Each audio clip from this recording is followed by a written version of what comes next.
নমস্কার, কেমন আছেন সবাই? অন্য দিনের তুলনায় আজকে কিন্তু একটু ভোরই উঠেছিলাম। ওই তোমার 5টা নাগাদ উঠেছি। উঠেই আগে চলে গেছিলাম আমাদের জমিতে।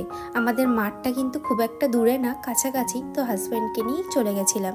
শুনলাম ওখানে নাকি গাঁদা ফুলের চারা চাষ করা হয়েছে। আর আজকে যেহেতু হাটবার ছিল, খুব তাড়াতাড়ি কিন্তু যাদের কাছে আমাদের জমি লিজ দেওয়া তারা চলে এসেছিল। তো সেখান থেকে কিছু শিম, তারপরে গাঁদা ফুলের চারা, সেগুলো নিয়ে এসেছি। তো আসার পরে তারপরে ব্লগটাকে স্টার্ট করেছি।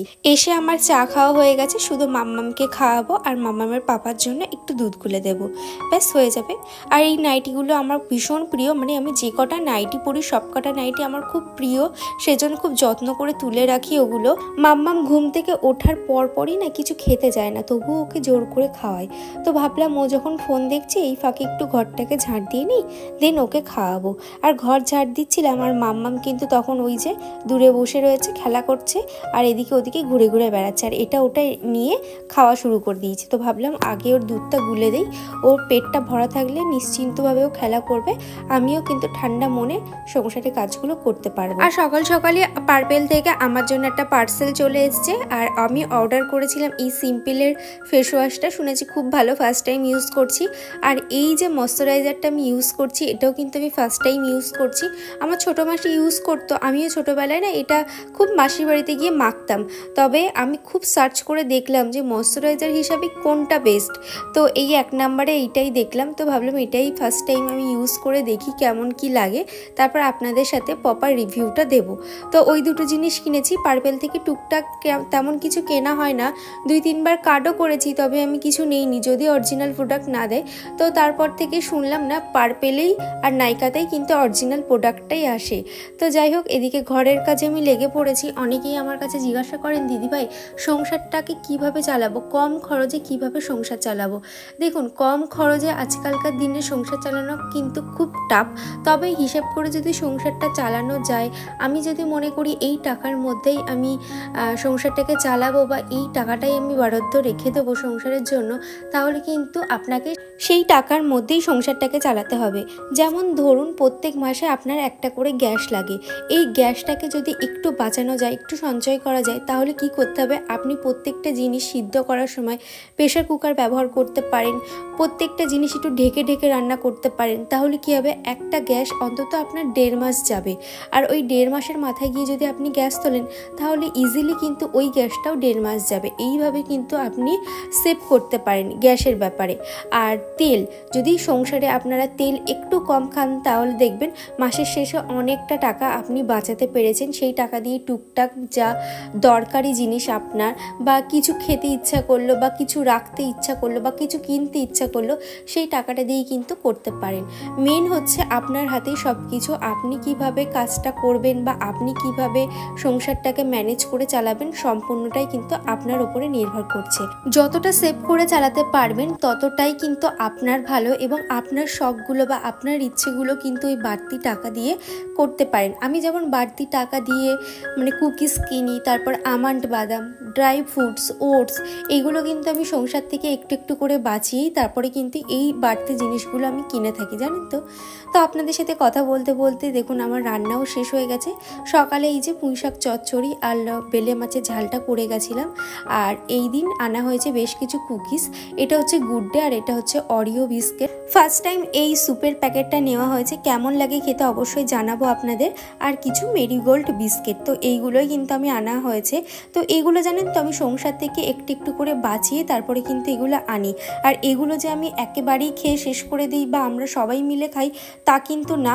একটা মানে বরাদ্দ আছে যে প্রত্যেক দিন 2 কি 3টে, এইভাবে হিসাব করেই কিন্তু চালাতে হয়। আমার মেয়ে যদি অরিও বিস্কিট চাই, তাহলে কিন্তু ওর হাতে একটাই দিই, এমন নয় যে ওর হাতে আমি পুরো কোটোটা ধরে দিলাম বা যখনই বায়না করছে আমি তখনই দিলাম, এরকম কিন্তু একদমই না। একটা সিস্টেমের মধ্যেও আমি মাম্মামকে বড় করার চেষ্টা করছি, একটা ভালো রুটিনের মাধ্যমে মাম্মামকে বড় করার আমি চেষ্টা করছি।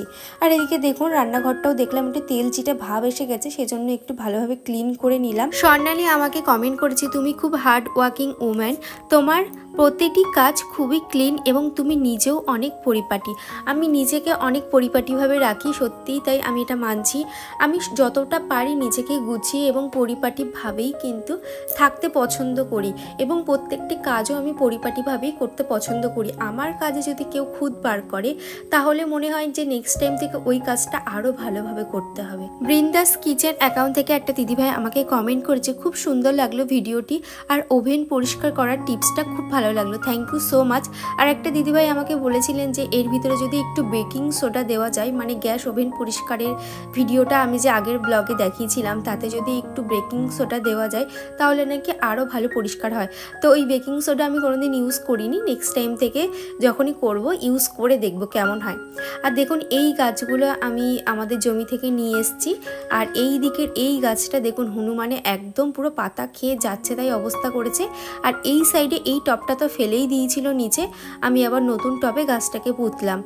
এদিকে আপনাদের সাথে কথা বলতে বলতে আমার ঘরের কাজ আজকে অনেকটা এগিয়ে গেছে। মিনতি দিদিভাই আমাকে কমেন্ট করেছে, ফুল ভিডিওটি মন দিয়ে দেখে নিলাম, খুব ভালো লাগলো দিদিভাই, ডেলি শেয়ার করছো, খুব ভালো লাগছে, মাম্মামকে অনেক ভালোবাসা দিলাম। থ্যাংক ইউ দিদিভাই, এইভাবে আমার পাশে থেকো এবং এরকম সুন্দর সুন্দর কমেন্ট করো। উমা দিদিভাই আমাকে কমেন্ট করেছে, ফার্স্ট টাইম আপনার ভিডিও দেখলাম, খুব ভালো লাগলো, পাশে আছি, এগিয়ে যাও, আশা করছি আমার পাশে থাকবে অবশ্যই। তো চলুন, স্নান হয়ে গেছে, স্নান করার পর চুলটা দেখলাম ভিজে, তার জন্য আমি এখানে ইউজ করছি আগারোর হেয়ার ড্রায়ার। আর এটা এত ভালো, শীতকালে তো হেয়ার ড্রায়ার অবশ্যই প্রয়োজন হয়, আর এটা না খুব লাইট ওয়েট, আর এটা এতটাই ভালো যে আমার যখনই আমার চুলটা ভিজে ভিজে লাগে আমি এটা দিয়ে একটু ড্রাই করে নিই। আর তোমরা যদি এই হেয়ার ড্রায়ারটা ব্যবহার করতে চাও তাহলে কিন্তু ডেসক্রিপশানে আমার লিঙ্ক আছে, অ্যামাজন থেকে ইজিলি এই আগারোর হেয়ার ড্রায়ারটা পারচেস করতে পারো। আমি এক কথা বলবো, দারুণ একটা হেয়ার ড্রায়ার। তারপর একটু স্কিন কেয়ার করে নিলাম, তারপরে দেখুন কি সুন্দর গ্লো করছে এই ক্রিমটা মেখে, দেন একটু লিপ বাম লাগিয়ে চলে গেলাম ঠাকুর ঘরে। আর ঠাকুর ঘরে আসা মানেই মাম্মা মামার সাথে থাকবে, প্রত্যেকটা কাজেই কিন্তু মামা মামার সাথে থাকে, ও সবসময় একটু মা ঘেঁষা মতন, ছোটোবেলায় আমরাও ছিলাম তাই না, তো ওকেও তো বলে লাভ নেই। আর এদিকে দেখুন আমি আমাদের জমি থেকে কিছু ফুলও তুলে নিয়ে এসেছিলাম, নেক্সট টাইম যদি কোনো সময় মাঠে যাই আপনাদের সাথে অবশ্যই শেয়ার করব।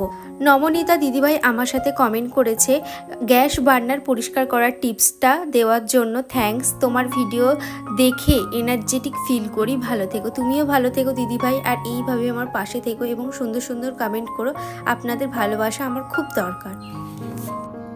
বলো হ্যালো বন্ধুরা। হ্যালো বন্ধুরা, কেমন আছো? ভালো আছো? কেমন আছো? ভালো আছো? তারপরে বলো সাবস্ক্রাইব করে দাও, সাবস্ক্রাইব করে দাও। তুমি সকালে কি খেয়েছো একটু বলো। তুমি একটা কেক খেয়েছো? বল তুমি সকালে কি খেয়েছো? তুমি সকালে কি খেয়েছো? আরে মাম্মাম তুমি কি খেয়েছো সেটা বলো। মাম্মা তুমি মাম্মাম কি খেয়েছো সকালে? মাম্মা তুমি কি খেয়েছো? এটা ছড়া বলে দাও, আদা গাছে তো পাখি বলে দাও। বেশ অনেকক্ষণ পর আপনাদের সাথে এখন কথা হচ্ছে, এখন বাজে ঠিক 5:30। ঘুমিয়ে পড়েছিলাম দুপুরবেলা খাওয়া দাওয়া করার পর। আর জানেন তো আজকে একটা পার্সেল এসেছিল, এতটা বাজে কোয়ালিটির এসছে, তো সেটাকে আমি সঙ্গে সঙ্গে রিটার্ন করলাম।